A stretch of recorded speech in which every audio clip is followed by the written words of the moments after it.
Hi everyone. In today's video, I'll show you how to remove the date from your PowerPoint handouts.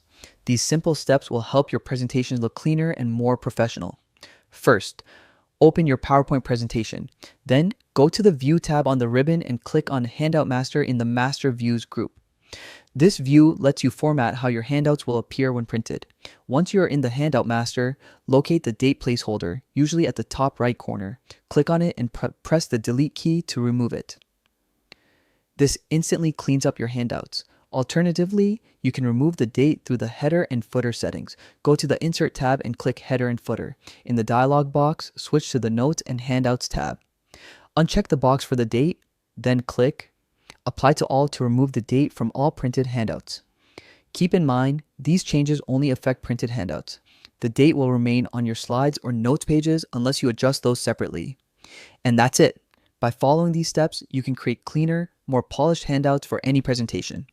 Thanks for watching and happy presenting.